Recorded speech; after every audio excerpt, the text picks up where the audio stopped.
नौकरानी के नखरे। प्रशांत और संध्या दोनों ही मुंबई में नौकरी करते थे। अच्छा हुआ संध्या तुम पढ़ी लिखी हो, कम से कम मेरे साथ घर चलाने में मेरी मदद तो कर देती हो। हाँ, लेकिन तुम क्या करती हो? तुम कौन सा मेरे घर के कामों में मेरी मदद करती हो? अरे मेरी माँ ने तो कभी मुझसे एक प्लेट भी नहीं उठवाई। आंखों का तारा था मैं उनकी। हाँ हाँ, मेरी माँ ने तो मुझे रास्ते में बिठाकर पाला है ना। अच्छा, ये तो बताया नहीं तुमने कभी। बताया तो था, लेकिन हाँ, माँ ने घर का काम भी करवाया और पढ़ाया भी। अच्छा, तो तुम क्या कहना चाहती हो? मेरी माँ ने मुझे घर के काम नहीं सिखाए? अरे सिखाए भी क्यों, लड़का हूँ मैं। ये सुनकर संध्या हंसने लगती है। रहने दो इस बहस को। तुम्हें फिक्र है ना कि मैं तुम्हारा घर चलाने में मदद करती हूँ। प्लीज, तो फिर तुम भी घर के कामों में हेल्प कर दिया करो।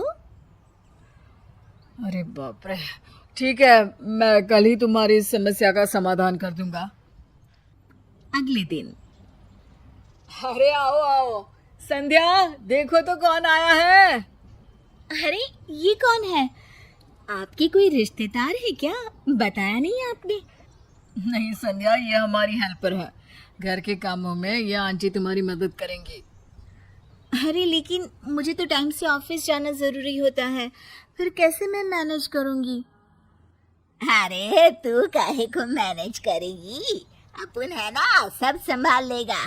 तू तो मस्ती से ऑफिस जा, पैसे कमा और अपन को दे। ठीक है, आइए मैं आपको काम बता दूं। संध्या आंटी को लेकर किचन में जाती है और उन्हें घर का सारा काम समझा देती है। अगले दिन। वाह प्रशांत, मजा आ गया। आज तो गर्मा गर्म खाना बिल्कुल प्लेट में। और क्या समझ रही थी तुम मुझे? मेरी माँ ने स्मार्ट वर्क सिखाया है, समझी? संध्या बोलती भी क्या। अगले दिन। आंटी, आप बहुत अच्छा खाना बनाती है। मेरी ऑफिस में लोग काफी तारीफ कर रहे थे। अब उनका तो काम ही यही है ना बाबा। अच्छा, ये लो लिस्ट, सामान घर में खत्म हो रहा है ना, लेकर आना।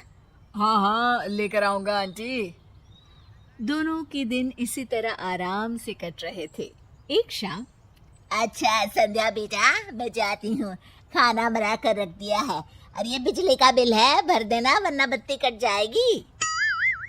अब लाइए आंटी, मुझे दीजिए, ये मेरा काम है। ये बोलकर प्रशांत बिल ले लेता है।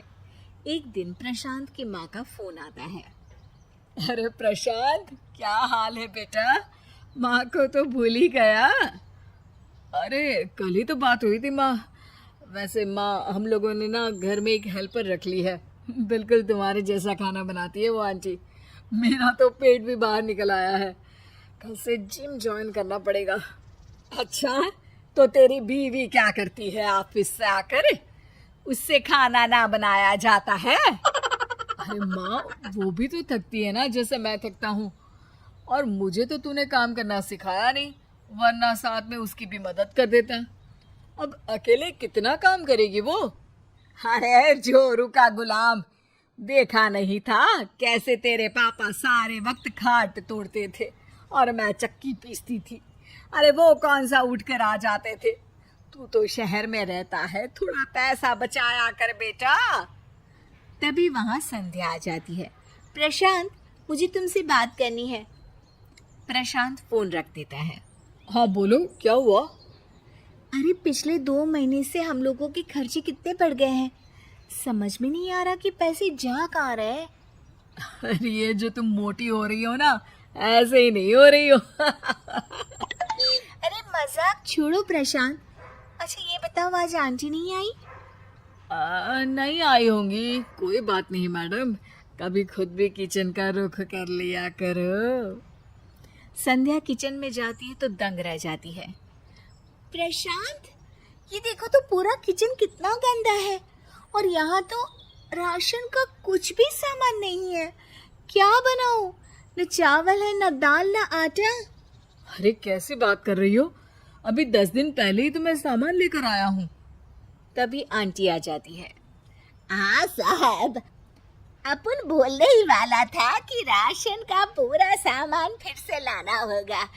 अब आज क्या बनाएगी? आज ना आप बाहर से खा लेना और मेरा पगार दे दो। आज मेरे को गांव जाने का है, 4 दिन बाद आएगी मैं। हाँ, किसी तरह दोनों आंटी को पैसा देकर साथ बैठते हैं। इस बार तो बिजली का बिल भी बहुत आया है। 10 दिन में राशन खत्म और अब जब देखो इनकी छुट्टी। यार मुझे तो लग रहा है कि मैं नौकरी नहीं कर पाऊंगी। अरे यार, फिर घर कैसे चलेगा? नहीं नहीं, इतनी अच्छी करियर है तुम्हारी, छोड़ने नहीं दूंगा मैं। अरे पर मुझसे घर का और बाहर का काम साथ साथ नहीं होता प्रशांत। चलो ठीक है, काम बांट लेते हैं। जैसे तुमने मेरा हाथ बटाया, चलो बताओ मैं क्या करूं तुम्हारे लिए। बस फिर क्या था, दोनों मिलकर घर का काम करते, दोनों ऑफिस जाते, पैसे कमाते और खुशी से रहते। तुम सही कहती हो संध्या, अगर बेटियां बाहर जाकर पैसा कमा सकती है तो लड़के क्यों नहीं घर का काम कर सकते।